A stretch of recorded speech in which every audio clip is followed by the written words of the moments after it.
बातमी चक्रावून टाकणारी आहे, कारण आरेच्या जंगलामध्ये कचऱ्याच्या ढिगाऱ्यामध्ये 60 वर्षांची आजी सापडली। ती नातू नातू असं म्हणत होती आणि त्यामुळे आजीला कचऱ्यात फेकून नातू फरार झाल्याचा संशय सुद्धा घेतला गेला। मात्र पोलिसांनी नातवाचा शोध घेतला तेव्हा वेगळीच माहिती समोर आली आहे। नेमकं काय घडलंय पाहूयात या रिपोर्टमधून। कचऱ्याच्या ढिगाऱ्यात सापडली 60 वर्षाची आजी। त्वचेचा कॅन्सर असलेल्या वृद्धेला कचऱ्यात कुणी फेकलं?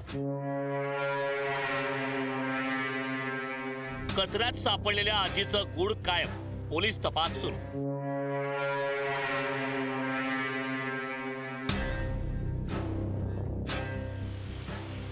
मुंबईच्या पश्चिम उपनगरातल्या आरे परिसरातील कचऱ्याच्या ढिगाऱ्यातलं हे विदारक दृश्य। कचऱ्याच्या ढिगाऱ्यात सापडलेल्या या 60 वर्षाच्या वृद्ध महिलेला त्वचेचा कॅन्सर आहे।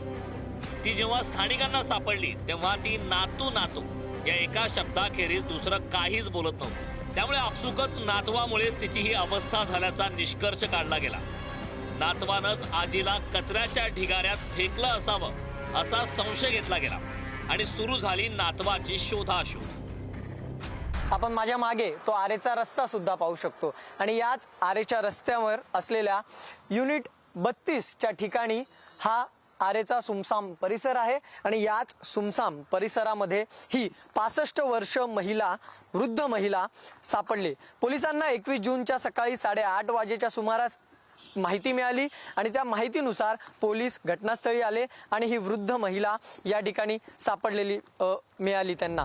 समोर आलेल्या माहितीनुसार या आजी मालाडच्या रहिवासी आहेत। त्या आपल्या नातवासोबत हनुमाननगर भागात राहतात। त्या त्वचेच्या कर्करोगाने ग्रस्त आहे। कचऱ्याच्या ढिगाऱ्यात सापडल्यानंतर पोलिसांनी त्यांना रुग्णालयात दाखल केलं। सध्या त्यांच्यावर रुग्णालयात उपचार सुरू आहे। त्या केवळ नातू नातू इतकंच बोलत होत्या, त्यामुळे त्यांच्या नातवानंच कचऱ्यात फेकलं असावं असा संशय व्यक्त होऊ लागला। मात्र पोलिसांनी नातवाला शोधून काढल्यानंतर नवी माहिती हाती आली। या आधीही ही आजी 2 वेळा गायब झाल्याचं नातवानं सांगितलं। दरम्यान आजी आरेच्या जंगलात कशी पोहोचली याचा तपास आता पोलिसांनी सुरू केला। आजच्या चौकशीमध्ये अशी माहिती मिळाली की तिने जे सांगितलं की हनुमान नगरला तिचं एक दुकान आहे आणि ते एका व्यक्तीला भाड्याने दिलंय, तर आम्ही तिथं पाठवलंय अंमलदार आज सकाळी।